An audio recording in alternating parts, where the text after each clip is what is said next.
చందమామ కథ. శిష్యుడి తెలివి. అనగనగా ఒక గురువుగారికి ఇద్దరు శిష్యులుండేవారు.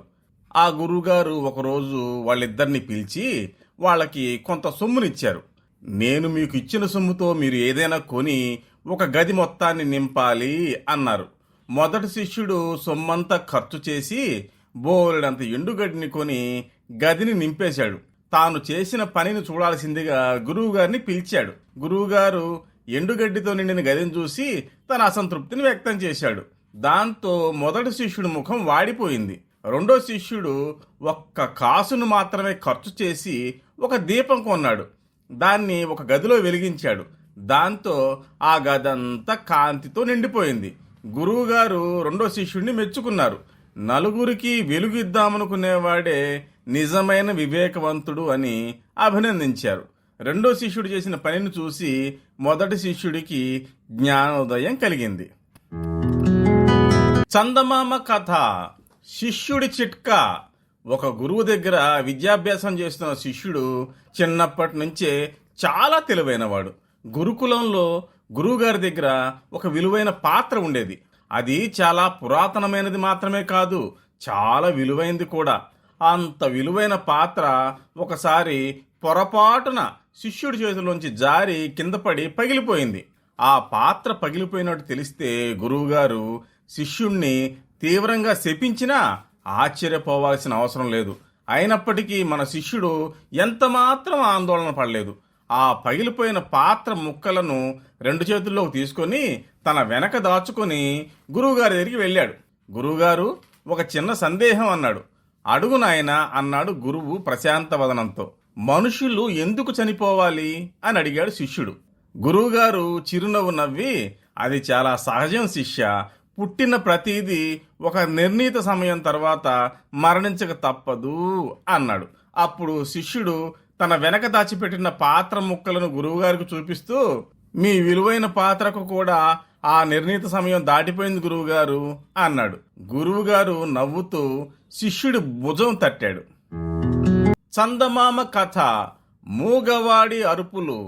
ఒక పేదవాడు అడవికి పోయి కట్టెలు కొట్టి వాటిని మోపులాగా కట్టుకొని వీపు మీద మోసుకుంటూ పట్టణంలోని సంతలో అమ్ముకోవడానికి తెచ్చాడు. సంతలో జనం బాగా ఉన్నారు. పేదవాడి వీపు మీద ఉన్న కట్టెలు బాగా పొడుగ్గా ఉన్నాయి. దాంతో అతను తప్పుకోండి బాబు, తప్పుకోండి అని అరుస్తూ వీధి వెంట నడుస్తున్నాడు. అతని అరుపులు విని జనం పక్కకు తప్పుకుంటున్నారు. కానీ ఒక గర్విష్టి మాత్రం పక్కకు తప్పుకోలేదు. దాంతో కట్టెలు అతని బట్టలకు తగిలి ఆ బట్టలు చిరిగిపోయాయి. దాంతో ఆ గర్విష్టికి కోపం వచ్చింది. ఆ పేదవాడిని న్యాయాధికారి దగ్గరికి లాక్కెళ్ళాడు. అతను తన బట్టలను చించేశాడని ఫిర్యాదు చేశాడు. అప్పుడు న్యాయాధికారి ఆ పేదవాడిని ఎన్నో ప్రశ్నలు వేశాడు. పేదవాడు ఏ సమాధానం చెప్పకుండా తల వంచుకుని ఉండిపోయాడు. న్యాయాధికారి విసుగ్గా, ఈ మూగవాణ్ణి నా దగ్గరికి తెచ్చావేంటి అని గర్విష్ఠిని అడిగాడు. దానికి గర్విష్ఠి, అయ్యా, వీడిప్పుడు దొంగ నాటకాలు ఆడుతున్నాడు. వీడు మూగవాడు కాదు.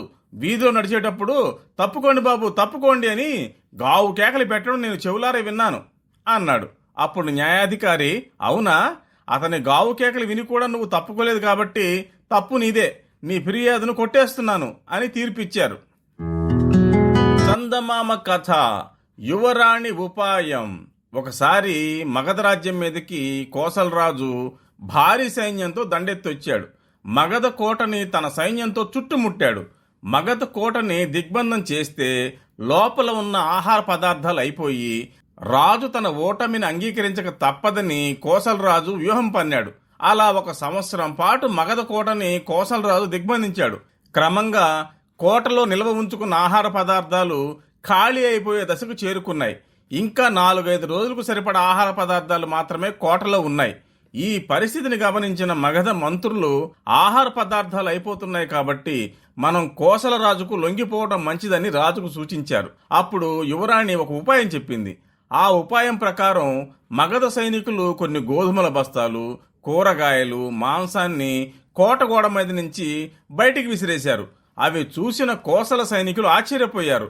ఇంతకాలం కోటను దిగ్బంధించినా బయటికి విసిరేంత స్థాయిలో కోట లోపల ఆహార పదార్థాలు ఉన్నాయని అనుకున్నారు. అప్పటికే కోసల సైనికులు విసిగిపోయి ఉన్నారు. ఇక మగధ కోటని ఎంతకాలం ముట్టడించినా ప్రయోజనం ఉండదని అనుకొని కోసలరాజు యుద్ధాన్ని విరమించుకొని వెళ్ళిపోయాడు. చందమామ కథ. నిజమైన విశ్వాసం. ఒక గృహస్థుడు తన ఇంట్లో నిత్యం దేవతార్చన చేస్తూ ఉండేవాడు. ఒకసారి ఆ గృహస్థుడు వేరే ఊరికి వెళ్లాల్సి వచ్చింది. అప్పుడు ఆయన చిన్నపిల్లాడైన తన కొడుక్కి దేవుడికి పూజ చేసి నైవేద్యం పెట్టమని చెప్పాడు. ఆ పిల్లాడు సరేనని అన్నాడు. తండ్రి చెప్పినట్టుగా ఆ పిల్లాడు దేవుడికి పూజ చేసి నైవేద్యం పెట్టి దేవుడు తింటాడేమోనని చూస్తూ ఉన్నాడు. దేవుడు ఎంతసేపటికి నైవేద్యం తినకపోవడంతో ఆ కుర్రాడు, ఓ దేవుడా, వచ్చి నైవేద్యం ఆరగించు, నేను నీ కోసం ఎంతసేపు ఎదురు చూడాలి అన్నాడు. కాని దేవుడు పలకలేదు. దాంతో ఆ కుర్రాడు, మా నాన్న నీకు నైవేద్యం పెట్టమన్నాడు, కాని నువ్వు తినడం లేదు, నువ్వు నైవేద్యం తినాల్సిందే అంటూ ఏడుపు మొదలుపెట్టాడు. దాంతో దేవుడు చిత్రపటంలో నుంచి బయటకు వచ్చి ప్రసాదం తినేసి లోపలికి వెళ్ళిపోయాడు. సంతోషంగా పూజా గదిలోంచి బయటకు వచ్చిన బాలుడితో ఆ ఇంటి వాళ్ళు ప్రసాదం తీసుకురమ్మని చెప్పారు. అప్పుడు ఆ కుర్రాడు, ప్రసాదం మొత్తం దేవుడే తినేశాడు అని చెప్పాడు.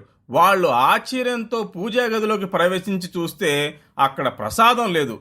నిజమైన విశ్వాసానికి, నిష్కల్మష భక్తికి తప్పకుండా ఫలితం ఉంటుందని ఈ కథ చెబుతుంది.